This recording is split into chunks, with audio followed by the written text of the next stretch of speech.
Hello students. Today in this video we will start our next chapter number 13, sound. So I'm making this video on chapter sound. Let me start. The topics we will cover in this chapter: first is introduction, then what produces sound produced by humans, propagation of sound, human ear, oscillatory motion, amplitude, time period, frequency, audible and inaudible sounds, noise, noise pollution. These are the topics we will discuss in this chapter. And first is introduction. Here you see some pictures like first is a band. In a band, you observe there are different type of instruments are they are playing, like um, drum, horn, or many more instruments they are playing. They are producing sounds. Different musical instruments you know about, they are also producing the sound in your at your school, in music room you observe the different musical instruments are there. They produces a sound. The bell at your in your school also, or in temple, you hear the sound produced by the bell. You see here the some picture of the some birds. The birds are also producing the sound, and these are the notes by the notes which are musical notes produced by the musical instruments. So in day-to-day life also you are observe different type of sounds at your home, produced by the different electrical appliances, sound from the construction sites, or even I'm speaking from here. I'm recording this video and the sound is also recording. So this is the my voice is recording here, and so this is the sound produced. So in day-to-day life we are producing different type of sounds, and we are observe different type of sounds. So what are the importance of sound? If we talk about the importance of sound, the first point which come in our mind is communication. Without sound, it is not possible to communicate with each other. You are talking with your parents, your brothers, your sisters, with your friends. So this is only possible if there is a sound.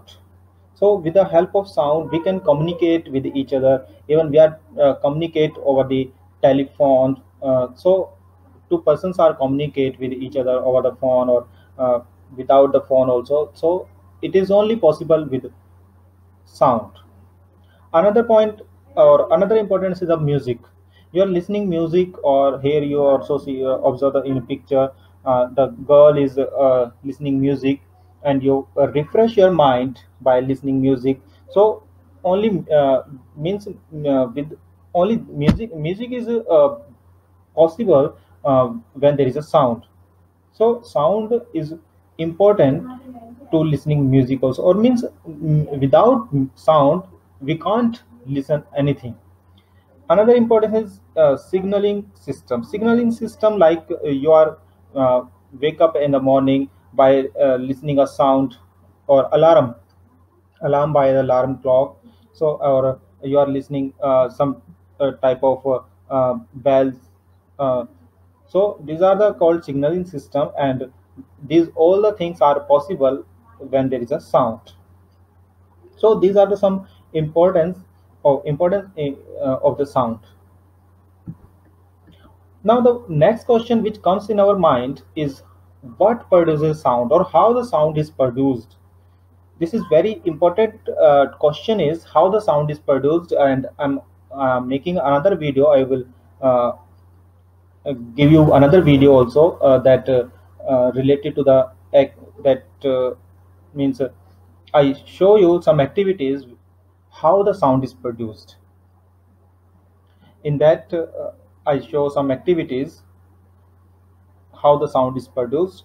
And the sound is produced by the vibrations of object. Means when the one object is vibrate, when one object is vibrate, that vibrating object produces sound.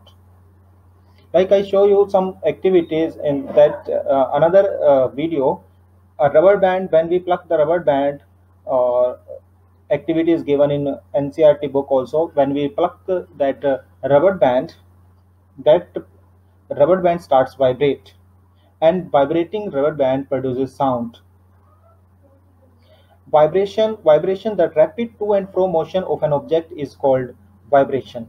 The to and fro motion, I explained that to and fro motion in that activity of simple pendulum. When simple pendulum moves from its mean position to extreme position, and return from extreme to mean, and again, that type of motion is called vibration or to and fro motion.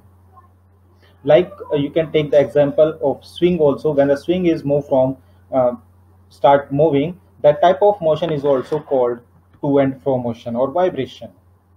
So it must be clear to you, our vibrating object produces sound. We also discuss later in this chapter how the sound is produced by the humans, that is due to the vibration of the vocal cords.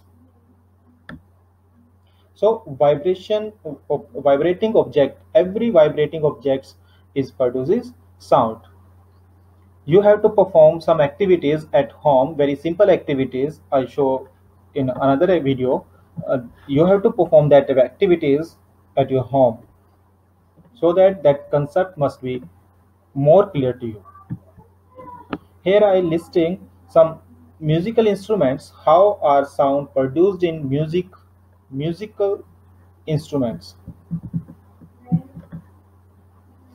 Here the musical instruments like veena, this is a veena, and tabla, this is the pair of tabla, harmonium, manjira, this is called ghatam, dholak, iktara, this is flute, and this is guitar. So how the sound is produced in these such type of musical instruments, as you know, in veena and veena, ektara, and in the guitar there is a strings. There are the stretched strings, and when we pluck these stretched strings, they starts vibrating. These stretch strings, when we when we pluck them, then they starts vibrating, and when these these strings vibrate, they produces sound. Here, like in the tabla and in dholak, there is a stretch membranes. There are the stretch membranes over the dholak on the both the sides, and on the tabla also. So there is a stretch, these stretch membranes, and when we strike with the hands on these membranes, so these stretch membranes, they are stretched very tightly, and when we strike over these stretch membranes, they means they starts vibrating and produces sound. Here I show you this flute. In the flute there are the holes, and when we blow air from one side, then and put the fingers over these holes, then it is hollow from inside, and uh, air is filled, and then air is filled inside. When we blow air, then that air starts vibrate. So it means in this flute, air colonies vibrate, and due to that it produces sound.